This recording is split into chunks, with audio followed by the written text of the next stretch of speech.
আসসালামু আলাইকুম রামাদান মোবারক। তো আমি আজকে আপনার সাথে একটা ভিডিও শেয়ার করলাম প্রায় 6 সপ্তাহ পর। আর ভিডিওটা হইল গিয়া বিলেতি দুনিয়া বিলাতে অথবা ইউকে ইউরোপও বা ইউএসএতে কীভাবে ঘরের মধ্যে চাষ করা যায় তা নিয়েও আজকের ভিডিও। আশা করি আমার সাথে থাকবা আর ভিডিওটা ফুল ওয়াচ করবা। যদি ভিডিওটা ফুল ওয়াচ করেন তখন আপনারা খুব ইজিলি যারা বালা ফাইন বিলেতি দুনিয়া চাষ করতা তারা খুব ইজিলি চাষ করতে পারবা আশা করি। তো এর মাঝে আমি শেয়ার করলাম যে বিলেতি দুনিয়াগুলা এগুলা সিড থাকি সারা থাকি কতটুক যে বিলেতি দুনিয়া হইলে কতটুক সারাগুলা কতটুক বড় হইলে এগুলারে ট্রান্সফার করা লাগে, মাটি কীভাবে তৈরি করতে হয় বা পানির মেনটেনিংটা কীভাবে রাখতে হয়, তো তার সম্পূর্ণ টিপসগুলো আমি এই ভিডিওর মাঝে শেয়ার করছি। আশা করি আপনার খুবই উপকারে আইব। বিলাতি দুনিয়া চাষ করতে খুব সহজ হইব আপনার লাগে। তো বিলাতি দুনিয়া চাষ করতে আমি প্রথমত সিডের কথা আপনার লগে আলাপ করবো। সিড আপনারা খুবই উন্নত মানের সিড বা খুবই বালা মানের একটা সিড আপনারা সংরক্ষণ করতে হইবা বা কিনতে হইবা। যে কোনো জায়গা থেকেও আপনারা কিনুকা বালা সিডগুলা কিনবা আর খুব উন্নত মানের সিডগুলো কিনবা যাতে আপনারা খুবই ইজিলি সিড থেকে সারাগুলা করতে পারেন।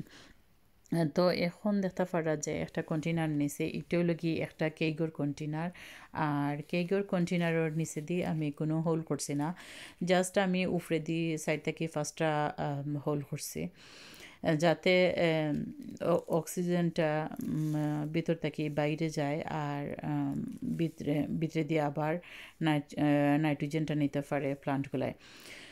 তো ইনো মাঝে আমি যে কম্পোস্টটা নিছি কম্পোস্ট ওইল গিয়া গ্রৌশ কম্পোস্ট কোনো দৌড়া বাধা নাই যে গ্রৌশ কম্পোস্ট ওই তো হইব। এনি কম্পোস্টের মাঝে আপনারা সারা করতে পারবা যেটা আপনার আতর নাগালে আছে। তার মাঝেও আপনারা সিডগুলা জার্মিনেট করতে পারবা, বিলেতি দুনিয়ার সারা করতে পারবা ইনশাল্লাহ। তো এখন যে সিটগুলা দেখতে পারছেন সিটগুলা থেকে পাখিটার মাঝে যা সিট দেখছেন তার থেকে আমি দুই ভাগর অর্ধেক নাই সরি 3 ভাগর অর্ধেক 1 ভাগ আমি নিছি নিয়া এখন কন্টেনারের মাঝে ওরকম একটু জিগজাগ করিয়া সিটগুলারে ছিটাইয়া দিমু। আর দেওয়ার পর আঙ্গুল দিয়া মাটির নিচে একটু কাভার করিয়া দিলেই সিটগুলারে কাভার করিয়া দেওয়ার পর আমি ফানে দিলাই মুফরে ফানে দিয়া আর লিড লাগাইয়া গরম জায়গার মাঝে রেখে দিব।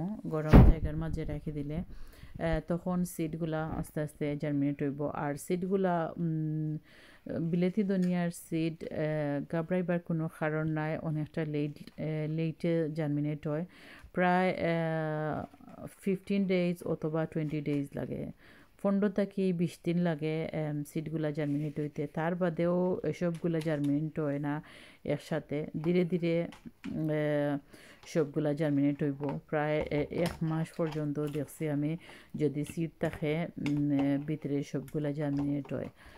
তো আমি ওরকম দেখতে পারা আঙ্গুল দিয়া চাপ দিয়ে কাভার করিয়া দিলাম সিটগুলারে কাভার করিয়া দিয়া আর উপরে কিছুটা পানি ছিটাইয়া আর লিড লাগাইয়া রাখি দিব কিছুদিনের লাগে। আর কিছুদিন পরে আপনার সাথে শেয়ার করব।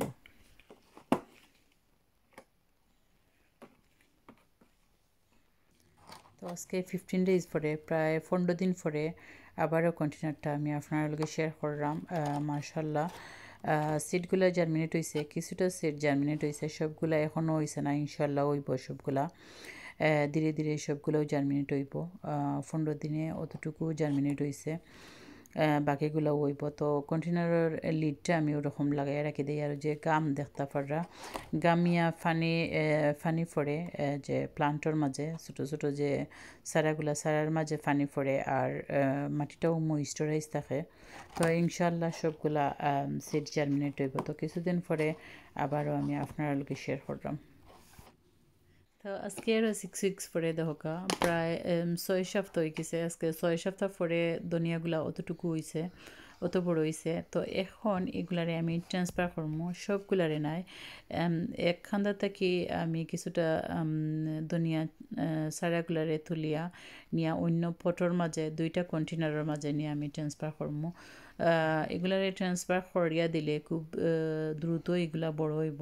আর তারপরে আমি জমিনও নিয়ে অনেকটা জায়গার মাঝে এগুলারে গ্রো করতাম পারবো, অনেকটা জায়গা জুড়ে চাষ করতাম পারবো ধনিয়াগুলা। তো ইনো মাঝে নিছি আমি কম্পোস্ট, গ্রোশো কম্পোস্ট, এনি কম্পোস্টের মাঝে আপনারা রুইয়া দিবা, যেটা আপনারা রাতের নাগালে আছে ও কম্পোস্টের মাঝে রুইয়া দিবা, কোনো অসুবিধা নাই, যে কোনো কম্পোস্টের মাঝেও গ্রো হয়। কিন্তু এইটার মাঝে নাইট্রোজেন জাতি যে কম্পোস্টগুলো আছে ওগুলার মাঝে খুব সুন্দর গ্রো হয়। তো সবগুলারে রুইয়া দেওয়ার পর, ট্রান্সফার করার পর তারপর এগুলারে একটু বেশি বেশি করে পানি দিব। আর লিড যে কন্টেনার আছে কন্টেনারের নিচে দিয়ে আমি কোনো হোল রাখছি না, কারণ আমি দেখছি যে দুনিয়ার মাঝে বেশি পানি খায়, পানি দিতে হয়, যে পানি দিতে হয় যে এইরকম নয় যে স্বেচ্ছেতা লাগাইয়া রাখিলি তা এরকম নয়, একটু আন্দাজ করে দিতে হইবা যাতে স্বেচ্ছেতাও না থাকে আর মাটিটাও যে ময়েস্ট থাকে। ওরকম আপনারা সবসময় দুনিয়ার মাঝে পানি দিবা, একবারে ড্রাই হইতে দিবা না, ড্রাই হইলে দুনিয়াগুলা সবগুলা মারা যাইব।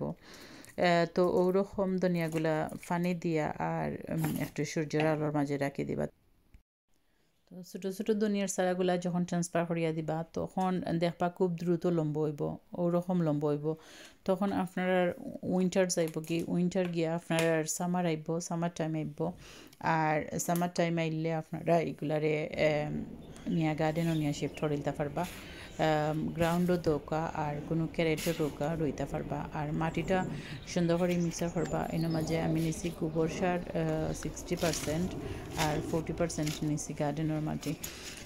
তো এখন দেখতে পারলে আমি একটা ক্যারেটও রিয়া দিলাম। আর আপনারা যদি সম্ভব হয় তাহলে তো আপনারা গোবর সার আনিয়া মিক্স করে রইতে পারবা। যদি গোবর সার সম্ভব না হয় তাহলে আপনারা কম্পোস্ট দিয়া রইতে পারবা। কিনা কম্পোস্ট 60% আর গার্ডেনের মাটি 40% দিতে হইবা, দিয়া তারপর মিক্স করিয়া আর কিছু পানি দিলেই বা ক্যারেটের মাঝে রইলে তো ক্যারেটও পানি দিলা, আর গ্রাউন্ডও রইলে ওরকম গ্রাউন্ডও পানি দিলেই বা আগে পানি দিলেইলে মাটিটা সফট হইব আর মাটিটা ময়েশ্চারাইজ থাকবো। তো একদিন বা আধা দিনের লাগে ওরকম হাফ দিনের লাগে আমি রাখি দিব। রাখার পর দেখতে পাররা এখন আমি এগুলারে ট্রান্সফার করিয়া দিলাম। তো এগুলারে একটা একটা করিয়া ট্রান্সফার করিয়া দিলে খুবই সুন্দর হইব। তো এক কন্টেনার দিয়াও একটা ক্যারেট রোয়া যাইব বা অনেকটা জায়গা করা যাইব। তো ওই রকম যদি 5-6টা কন্টেনার হয় তখন আপনারা পুরা একটা বাগান করে দিতে পারবা ধনিয়ার। যেহেতু আমরা ধনিয়া অনেক পছন্দ করি, তা আমরা অনেকটা জায়গা জুড়ে করতাম পারবো। দেখতে পারছেন কতটুকু ধনিয়া সিড দিয়ে আমি সারা করছি। তো অতটুকু ধনিয়া সারা দিয়া কতটা জায়গা করা যাইব ইনশাল্লাহ। আর সারাগুলা রোয়ার সময় যে রুটগুলা আছে রুটগুলা খালি যেন মাটির নিচে যায়। আর যে বিসমিল্লাহির রহমানির রহিম ওরকম আমি যেরকম দেখাইয়া দিলাম ঠিক ওরকম আপনারা রুইতে হইবা। যে ফাতার যে গুড়ার অংশটা আছে, এসব ফাতার যে গুঁড়া আছে গুঁড়াটা যেন মাটির নিচে না যায়, শুধুমাত্র রুটগুলা যেন মাটির নিচে যায়। তো ওরকম এক করিয়া আমি প্রত্যেকটা প্লান্ট রুইয়া দিলাইমো। একটু 4 আঙ্গুল দূরে আমি 2টা প্লান্ট রুইমো। 4 আঙ্গুল দূর সাইডটা 2টা প্লান্ট যদি রুইয়া দেয় তখন খুবই সুন্দর জিগজাগ করব।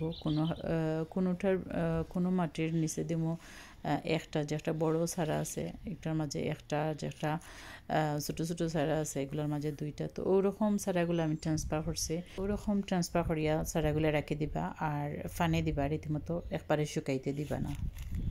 আর ধনিয়া পাতাগুলো যখন বড় হইব তখন খালি নিচের পাতাগুলো নিয়ে খাইবা, ভাঙ্গি পুরাতন পাতাগুলো খাইবা, নতুন পাতা খাইবা না। নতুন পাতার মাঝে গ্রান থাকে না, পুরাতন যে পাতা ওগুলোর মাঝে বেশি গ্রান থাকে। আর ওরকম চিরল পাতা হয়ে গেলে তখনও নিয়ে খাইতে পারবা। ফুল যখন ছাড়ে তখনও খাওয়া যায়, গ্রান করে এগুলা। আর মনে করেন যদি 2-4টা আপনারা নিজের লাগি বীজর লাগি রাখতা বীজর লাগিও রাখতে পারবা কোনো সমস্যা নাই কিছুটা রাখলার বাকিগুলা খাইলাম তো আমার ভিডিওটা আপনার কাছে কিলা লাগলো যদি ভালো লাগে অবশ্যই কমেন্ট করে জানাইবা আর পরবর্তী ভিডিও পাওয়ার লাগি চ্যানেলটারে সাবস্ক্রাইব করিয়া রাখবা আসসালামু আলাইকুম